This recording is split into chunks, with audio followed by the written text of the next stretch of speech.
Dimanche le 24, c'est la fête à mon fils. Mon fils est un homme. J'aime mon fils. Donc j'aime les hommes. Bonne fête, Mathieu. Ah.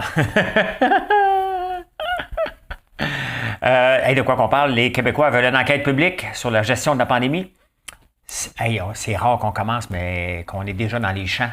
C'est vraiment le fun, on est en train d'étendre le fumier. On n'ouvre pas les fenêtres. Non, il fait ça juste devant chez moi. La 50, on va la renommer peut-être. Une saisie de 10 000 10 100 piastres. Hein? On va parler des marchés de la microbrasserie. J'en ai parlé plusieurs fois. Et là, il y a des chiffres qui apparaissent. Les beignes, on va parler des beignes. Pas parce que j'en fais, ça m'intéresse. Insolite, j'ai deux insolites. La crypto et la finance, intéressant. Londres, la ville des avocats. Hein? On pense que c'est juste les entrepreneurs qui travaillent fort. Non. Et je vous montre quelque chose de terrible. Ils vont se faire poursuivre en Australie, Nouvelle-Zélande. En Nouvelle-Zélande, avec des moutons. Hein? Mais tout d'abord, without further ado, comme dirait l'autre. Hein? Comme dirait l'autre. Actualité vue par un entrepreneur.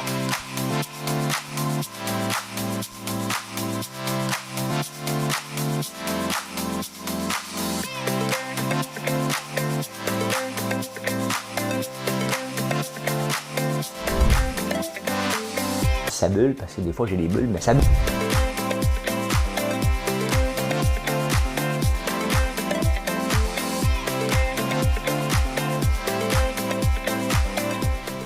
Essayer de faire un spectacle.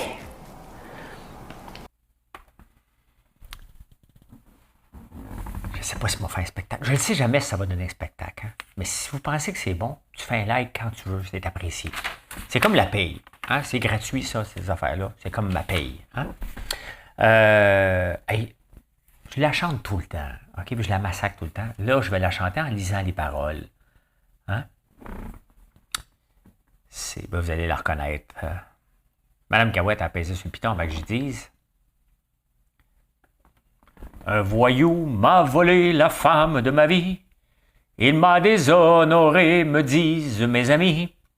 Mais je m'en fous pas mal aujourd'hui, mais je m'en fous pas mal, car depuis chaque nuit, je m'en vais voir les petites femmes de Pigalle. Toutes les nuits, j'effeuille les fleurs du mal. Je mets mes mains partout. Il y avait la danse que tu peux toucher dans ce temps-là. Hein? Je suis comme un bambin. Un bambin? Mais pas ses mains partout, le bambin, calme-toi nerf. Je m'aperçois qu'en amour, je n'y connaissais rien. Je m'en vais voir les petites femmes de Pigalle. J'étais fourmi, je deviens cigale. Je suis content, je suis content, je suis content, je suis content, je suis cocu, mais content. C'est une drôle, hein? Drôle de chanson. Il m'a déshonoré. Un voyou m'a volé la femme de ma vie. Il m'a déshonoré, me disent mes amis. Mais il s'en fout pas mal aujourd'hui. Mais il s'en fout pas mal, car depuis chaque nuit, je m'en vais voir les femmes de Pigalle, bien entendu, c'est des danseuses, puis ils effleurent, ils touchent avec ses mains. My God! C'est Serge Lama. Serge Lama, ça fait longtemps que je n'ai pas chanté du Serge Lama. J'adore Serge Lama. J'aime tous les vieux chanteurs français et québécois. C'est dans mon âge. Que voulez-vous que je vous dise? C'est ça qui est ça. Hein? Hey, les Québécois, les Québécoises veulent une enquête publique sur la gestion de la pandémie. Moi, là, en tant qu'entrepreneur, là, je regarde, là, puis je me dis, bon, OK, il est arrivé ça, là, on va arrêter de regarder le passé, là. Hein? Non, il faut s'asseoir à une table, il faut questionner. On a fait ce qu'on pensait avec les informations qu'on avait. Point final. On avance maintenant, OK? On avance. Oui, mais on porte encore le masque. Ben oui. Puis, les autres, on est les seuls en Amérique du Nord. Ouais, puis, on est les seuls qui parlent français aussi. Hein? T'avais pas vu ça de même, hein? Moi non plus, ça vient de sortir dans ma tête. Ben non, regarde, arrêtez, là, une enquête publique, là. Vous allez apprendre quoi? Ah, je le savais qu'il n'était pas correct, hein? Je le savais qu'il fallait pas avoir un couvre-feu. Ben, regardez, là, revenez-en, là. Il est au pouvoir, il peut faire ce qu'il veut. Non, c'est de la dictature. Sur ça, en ce moment, on est en train d'étendre du fumier. Hein? La politique puis le fumier, pas mal pareil, hein? Non, moi, je respecte les politiciens. Je le ferai pas. Ben oui, hey, c'est rare. Là. 23 avril, on est rentré dans les champs. pour épandre. Épandre. Il faut dire épandre. J'ai tendance à dire étendre, là. On étend du linge. Là, c'est sûr que si tu as une corde à linge, t'es mon voisin, là. Hein? Ça se peut que tu chantes J'aime mon voisin, hein? J'aime mon voisin, mais tu pourrais Je n'aime pas mon voisin, hein? Mon linge sent le fumier. Ben oui, c'est comme ça. Le printemps et l'automne, là, ça se peut que ça sente le fumier. Ben c'est comme ça, hein?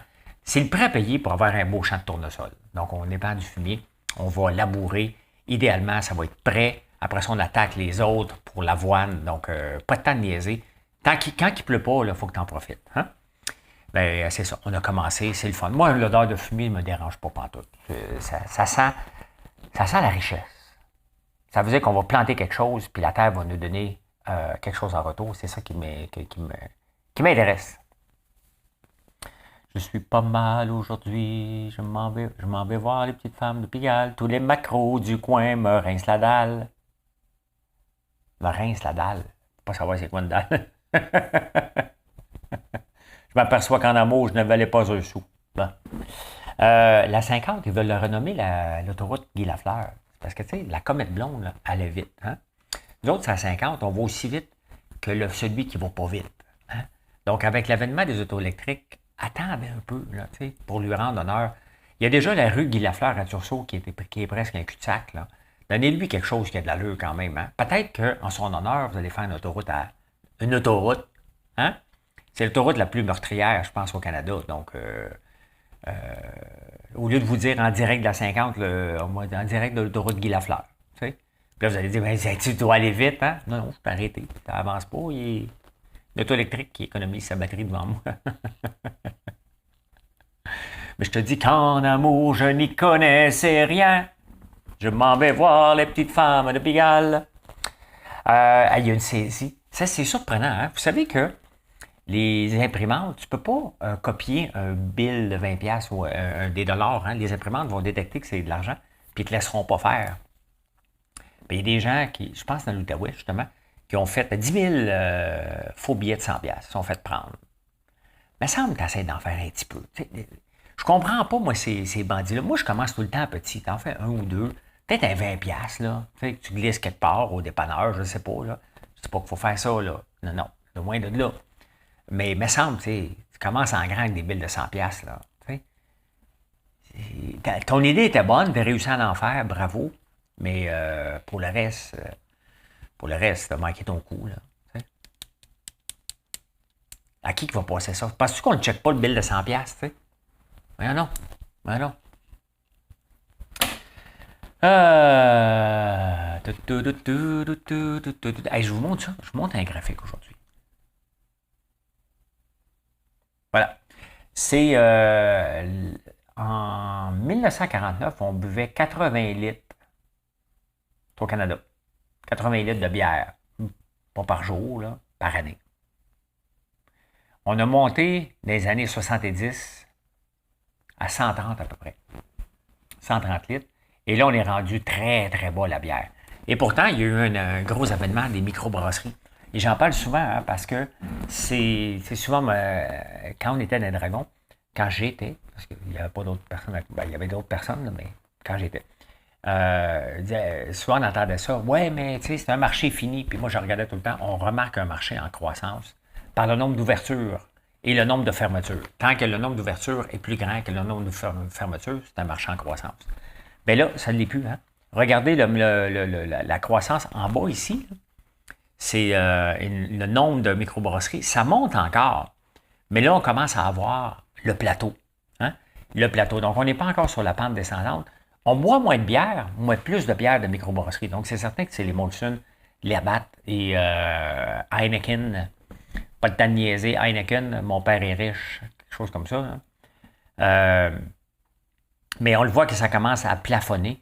Donc, est-ce que c'est le temps d'investir dans une microbrasserie? C'est toujours le temps. Hein? Mais il faut savoir se démarquer des autres. Il y a toujours un moment. Quand j'ai investi dans les centres d'appel, ce n'était pas le moment, mais on pensait qu'il y avait une opportunité dans quelques années. Il y a toujours, mais il y a moins de croissance facile qu'avant. Donc, on le voit, on boit moins de bière, mais est plus sélective. Moi, je rêve d'en faire de la bière à un moment donné, pas moi-même. Pas moi-même, pas ici. Ben, en collaboration avec le houblon qu'on fait. Puis je vous en ai parlé en Nouvelle-Zélande, en ce moment, c'est le temps, parce que là, l'hiver s'en vient, ils commencent à récolter le houblon. Ils font de la bière nouvelle. Et sincèrement, il faudrait faire ça ici. Bon, j'ai la microbrasserie Montebello là, qui m'ont déjà contacté, mais on devrait faire une bière nouvelle. Dès que le houblon est prêt, je m'en vais le porter. On prépare si on se posait être prêt. Si ça ne marche pas avec eux autres, on a à peu près 12 heures entre la récolte et le temps pour que ça soit déclaré nouveau, pour que ça n'oxyde pas. Donc, faudrait faire ça. Mais bon, je ne suis pas un grand buveur de bière. Quand j'en bois une, je me dis, moi, on dit que c'est bon pareil. Une blanche. Hein? Donc, ben voilà. Donc, on remarque le nombre d'ouvertures. Tu sais, c'est sûr que tu vas dire, le marché est en pleine croissance. Le marché était plus en pleine croissance en 2012. Là, ça a triplé depuis 10 ans, ce qui est énorme. Mais maintenant, ça ne veut pas dire que ça va continuer comme ça. Cependant, si vous avez un bon marché, regardez, hein, je suis dans les beignes maintenant. Bon, je suis dans les beignes. Ça fait 3 semaines, mais ça va bien. Hein? Selon vous, selon toi, quel est le beigne le plus vendu au Canada? Moi, je suis surpris. Le Apple Fritters. Oui, c'est le beigne le plus vendu au Canada, le Apple Fritters. On mange... Pourquoi que les beignes sont si populaires? Les Canadiens, c'est eux qui mangent le plus de beignes au monde. Bon, c'est facile de dire au monde, là, on n'a pas d'autres traditions, on ne mange pas de baguettes. Enfin, les Français, c'est eux autres qui mangent le plus de baguettes au monde. Nous, c'est des beignes. Parce que Tim Hortons, on voit les line-up. Hein? Et puis on le voit. On fait des très bons beignes. Je ne suis pas gêné. Je ne suis vraiment pas gêné des beignes qu'on vous offre. Mais c'est le fun de voir ça parce que ça va me donner des idées d'en faire avec des pommes. J'ai toujours voulu avoir un verger. Donc, tu sais, mon objectif, là, OK, c'est certain, c'est de faire vivre l'entreprise, avoir une entreprise en croissance, rentable. C'est important. C'est important d'avoir une entreprise rentable parce que si l'entreprise n'est pas rentable, je ne peux pas avoir de la croissance, je ne peux pas donner des augmentations, je ne peux pas donner des meilleures conditions aux employés. Et ça, il faut comprendre qu'une rentabilité à aller chercher. Et c'est ce que je fais toujours attention. Je n'ai pas de dette, je me tiens loin des dettes. J'ai un peu de dette envers la compagnie François Lambert.one, qui est une dette envers moi-même parce que j'ai mis de l'argent. Mais bon, c'est un compte de banque à l'autre. Donc, pour moi, c'est pas une dette, c'est une dette que je me dois. Là. La main gauche doit à la main droite. Donc, c'est pas la fin du monde. Mais c'est ça. C'est de montrer qu'on peut, avec les produits de la terre, on est capable de les transformer et d'en faire plus qu'un gagne-pain, une entreprise en croissance et bien vue. Pas seulement ici au Québec, à travers le Canada puis le monde. Donc, je trouve ça intéressant. Le deuxième, j'ai parlé d'Apple Fritters. Le deuxième, vous pensez c'est quoi? La crème Boston. Et ça, j'aimerais ça en faire à un moment donné. Pas des crèmes Boston, mais des petites boules fourrées au beurre d'arabe. On s'entend, là, OK? C'est pas que ces produits-là que vous allez maigrir. C'est sûr que je ne m'attends pas à ce que vous mangez, ces produits-là, matin, midi, soir, là, OK? C'est une gâterie. On a le droit de manger des gâteries dans un monde où on doit faire attention. Mais tu sais, faites pas comme moi, là. Mangez pas une douzaine de beignes. Quand je tombe dedans, c'est comme, je le pousse, j'en prends un autre, je le pousse. Je veux m'assurer que chacune des papilles gustatives de ma langue ont le même test de beignes partout. Mais c'est intéressant, le Apple Fritters et la crème Boston. Et on est le peuple qui en mange le plus de beignes au monde. Mais bon, c'est comme ça, c'est plus une tradition ici, avec Tim Hortons, bien entendu. Hey, dans l'insolite, portez-vous des jewels, des bijoux, des piercings, un petit peu partout. 50 000 personnes aux États-Unis se blessent avec des jewelry, hein, des bijoux. Je m'en ai dit, hein? Puis les bijoux de famille, eux autres.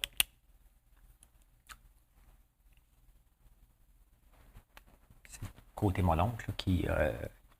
c'est comme la crème remonte tout le temps au-dessus, mais le côté mon oncle en moi, il s'en va pas en s'éliminant, là, hein? Il prend de l'expansion, le monsieur, là, hein? Parce que j'ai juste 54 ans, fait que le côté mon oncle. Imaginez-vous que je fais ce show-là encore pendant 30 ans, hein? Ou plus, hein? 54, 84. Imaginez-vous comment je vais être mon oncle. Ça va être juste ça, une après l'autre. Une joke de mon oncle, hein? 50 000 personnes se blessent avec des bijoux. Le 24 octobre 1975, là, je vous donne un moment.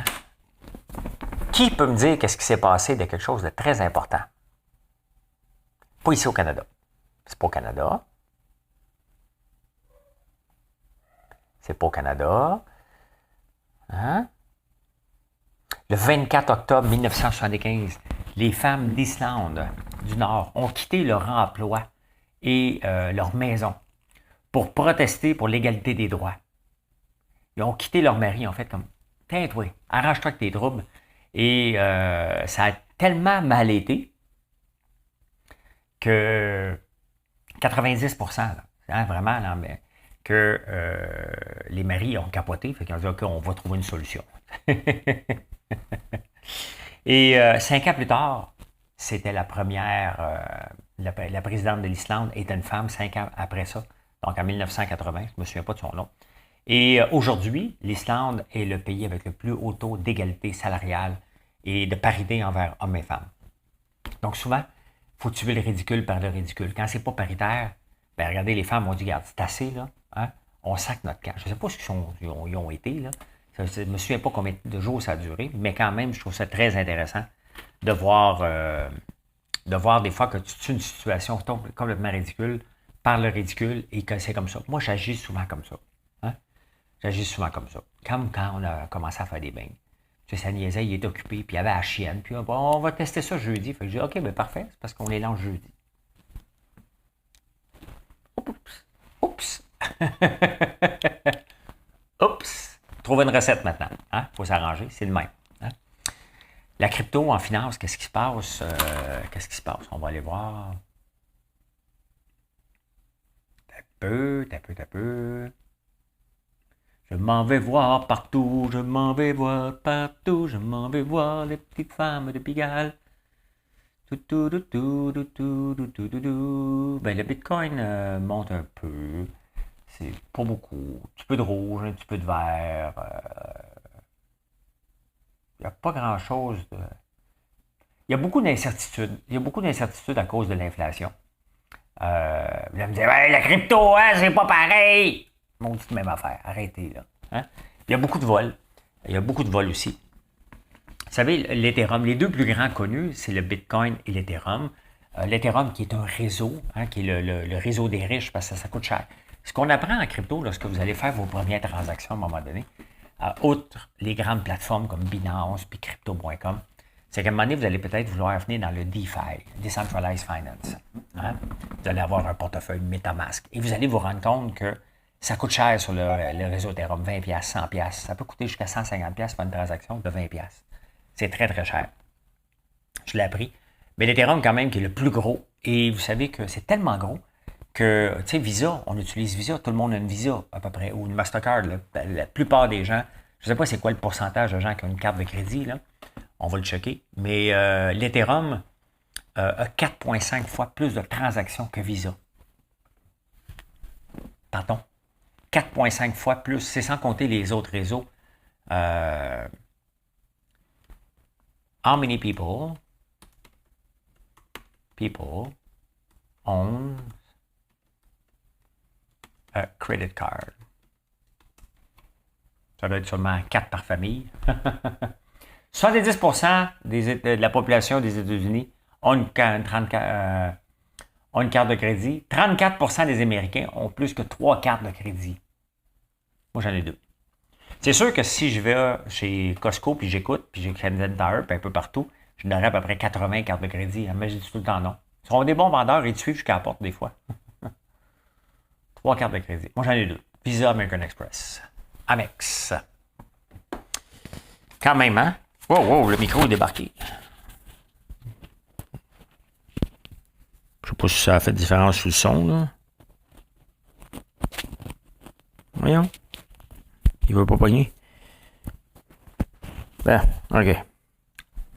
On s'excuse, là. Il a tombé un peu, là. C'est pas la fin du monde. Je suis tombé sur un article, parce que je parle de crypto et finance. Je suis dans le pétrole et je suis encore pogné avec depuis des placements, mais je ne suis pas pressé des ventes. Je l'ai vendu un petit peu parce que je veux faire des placements en crypto. Donc, je vends des produits, puis je m'en vais surtout dans le réseau Terra. Et je suis tombé sur un article que la Banque nationale elle dit, moi, je reste dans le pétrole. Pourquoi? Parce que 80%, on a encore besoin à 80% dans nos différentes sphères de vie du pétrole. Le pétrole est là, moi, j'ai toujours dit, je pense qu'il est là en grande partie sans broncher jusqu'en 2050. Puis après ça, je pense qu'il va y avoir une décroissance. Mais on a encore besoin. Et ça reste un secteur très prometteur et très rentable. Fait que la Banque nationale a le droit des rendements. Puis j'aime ça, la transparence. Parce que, honnêtement, il y en a un paquet de fonds qui sont hypocrites, qui disent « Ah, moi, j'investis plus dans le pétrole. » C'est pas éthique. Ouais, mais c'est parce qu'on l'utilise tous les jours. Et puis les actionnaires, hein, ceux qui détiennent des fonds, eux autres veulent des rendements. Fait que, tu sais, ils disent qu'ils ne sont pas rentables, ils vont lancer un autre fonds, ils vont investir par la banque. Au moins, la Banque nationale dit, nous, on reste dans le pétrole. Ben, bravo. Hein? Bravo. C'est une bonne affaire. On pense que c'est seulement les entrepreneurs qui travaillent fort. Hein? Je travaille tout le temps, je travaille 100 heures par semaine, je travaille 70 heures par semaine. Les avocats aussi travaillent fort. Combien? How many hours a lawyer works? How many? Parce que pour devenir associé, il travaille fort. How many hours a lawyer works per week? On va le savoir, il travaille 100 heures, lui. Hein?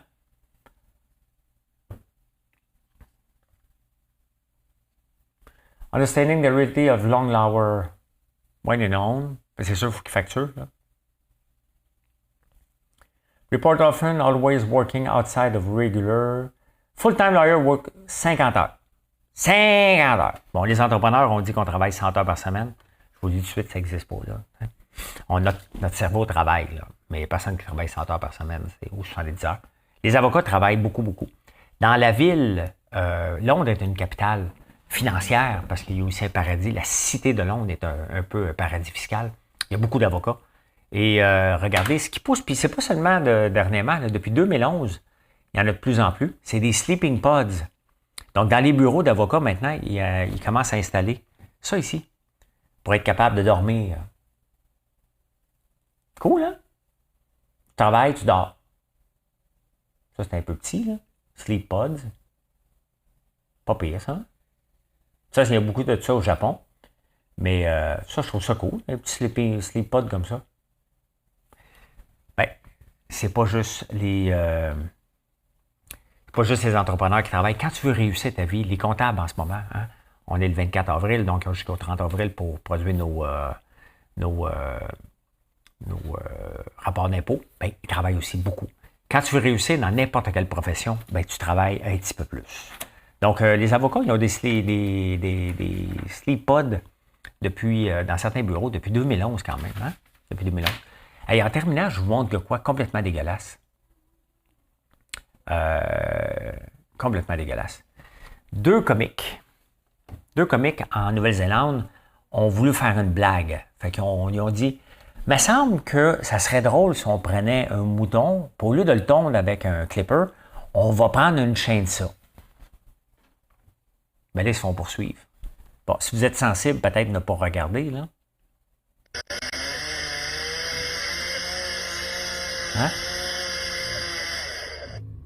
Faut-il être assez imbécile? Faut-il être assez imbécile de faire ça? Sincèrement. Méchante gang de morons, là. Ben voilà. Voilà comment j'ai vu l'actualité en ce beau dimanche 24 avril. Venez nous voir. Aujourd'hui, on sort le popcorn au ketchup. Aujourd'hui. Donc, on a sorti le popcorn au vinaigre. Là, on sort le popcorn au ketchup. Et faire un tour sur françoislambert.one. Merci d'être là. Merci d'être toujours là. C'est toujours apprécié. Que ce soit en direct ou en différé en ce moment. N'oubliez pas de faire un like. C'est comme ma paye. Hein? Ou de vous abonner à la chaîne. C'est encore mieux. Puis la petite sonnette. Hey, merci beaucoup. Bonne journée. On se revoit plus tard. Bye.